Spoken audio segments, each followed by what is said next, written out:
آپ جانتے ہیں کہ پاکستان تحریک انصاف اور اس کی اتحادی جماعتوں نے 8 فروری کو پاکستان میں شٹر ڈاؤن ہڑتال کی کال دے رکھی ہے۔ پاکستان تحریک انصاف کی یہ کوشش ہے کہ 2026 میں عمران خان صاحب کو کسی بھی طریقے سے جیل سے نکالا جائے۔ اس کے لیے جو پاکستان تحریک انصاف کے جو بہت سے لیڈر ہیں انہوں نے یہ اسٹریٹجی بنائی ہے کہ 8 فروری جو ہے وہ ان کی ایک احتجاجی تحریک کا نقطہ آغاز ہوگا اور اس کے بعد وہ اس قسم کے مزید جو ہیں وہ اقدامات کریں گے۔ دوسری طرف جو حکومت ہے اس نے اچانک پاکستان تحریک انصاف کو ایک ایسی تجویز کے ذریعے حیران کر دیا ہے بلکہ پریشان کر دیا ہے جس کی کہ توقع ہی نہیں کی جا رہی تھی۔ حکومت کے ایک سینئر جو ایڈوائزر ہیں وزیر اعظم شہباز شریف صاحب کے مشیر برائے سیاسی امور رانا ثناءاللہ، انہوں نے یہ تجویز دی ہے کہ پاکستان کے جو 5 بڑے ہیں یعنی کہ صدر پاکستان آصف علی زرداری، وزیر اعظم پاکستان شہباز شریف، میاں محمد نواز شریف اور فیلڈ مارشل عاصم منیر اور عمران خان، ان چاروں کے درمیان کچھ CBMs ہونے چاہیے، کانفیڈنس بلڈنگ میئرز ہونے چاہیے اور ان کو ایک دوسرے کے قریب آنا چاہیے اور اس کے نتیجے میں پاکستان میں ایسے حالات پیدا ہو سکتے ہیں کہ عمران خان کو کوئی ریلیف ملے۔ انہوں نے یہ نہیں کہا کہ عمران خان کو رہائی بھی مل سکتی ہے، وہ صرف یہ کہہ رہے ہیں کہ CBMs ہونے چاہیے۔ اور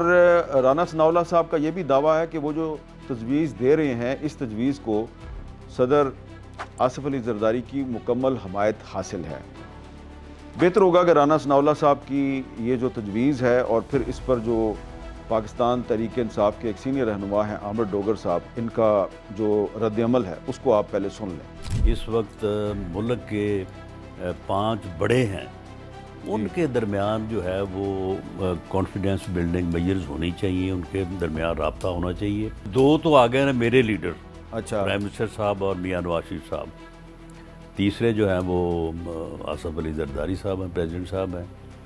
چوتھے عمران خان صاحب ہیں اور 5ویں کا میں سمجھتا ہوں کہ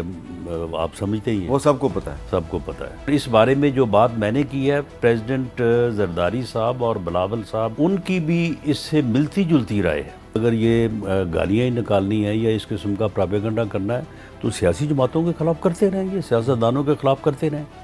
لیکن افواج اور ان کے سربراہان کے خلاف جو ہے ایک تو یہ بند ہونا چاہیے۔ میں ان کی بات کو آگے بڑھاتے ہوئے میں ان کو یہ آفر کرتا ہوں کہ جو 2 ہمارے اکابرین ہیں، جو 2 ہمارے رہنما ہیں، راجہ ناصر عباس صاحب جو MWM کے سربراہ ہیں اور محمود خان اچکزئی جو پختونخوا عوامی ملی پارٹی کے سربراہ ہیں، ان کا PTI سے تعلق نہیں ہے، وہ اتحادی ہیں تحریک آئین تحفظ پاکستان کے۔ ان 2 لوگوں کو ملاقات کروا دیں عمران خان صاحب سے اور اس کے بعد اللہ کرے کوئی راستہ نکل آئے، اور جو 5 لوگوں کی آپ نے بات کی ہے اگر یہ 5 لوگ مل جائیں پھر تو بات ہی ختم ہو جائے، پھر تو جھگڑا ہی ختم ہو جائے۔ انہوں نے پہلے یہ کہا ہے کہ سوشل میڈیا پہ ریاستی اداروں کے خلاف جو ایک کردار کشی کی مہم چل رہی ہے یہ ختم ہونی چاہیے۔ اس سے آپ ایگری کرتے ہیں نا؟ بالکل، میں تو سمجھتا ہوں کہ سیاست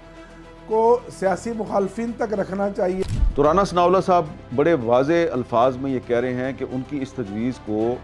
صدر آصف علی زرداری کی حمایت حاصل ہے، اور یہ جو ڈسکشن ہے رانا ثناءاللہ اور آصف زرداری صاحب کے درمیان ڈسکشن جو ہے یہ گزشتہ سال 27 دسمبر کو گڑھی خدا بخش میں اس تجویز پر بات چیت ہوئی تھی۔ اب یہ جو تجویز ہے اس تجویز میں جن 5 بڑوں کے درمیان CBMs کی بات کی جا رہی ہے وہ 5 بڑے جو ہیں ان کے آپس میں اس وقت جو تعلقات ہیں وہ کافی کشیدہ ہیں۔ میں صدر زرداری صاحب اور وزیر اعظم شہباز شریف اور نواز شریف کی بات تو نہیں کر رہا کیونکہ یہ تینوں تو ایک سائیڈ پہ ہیں اور فیلڈ مارشل عاصم منیر بھی ان کے ساتھ ہیں۔ میں بات یہ کر رہا ہوں کہ جو ان میں ایک سٹیک ہولڈر ہے یعنی کہ عمران خان جو کہ اس وقت جیل میں ہے، اس کے ان باقی 4 کے ساتھ جو تعلقات ہیں کافی کشیدہ ہیں۔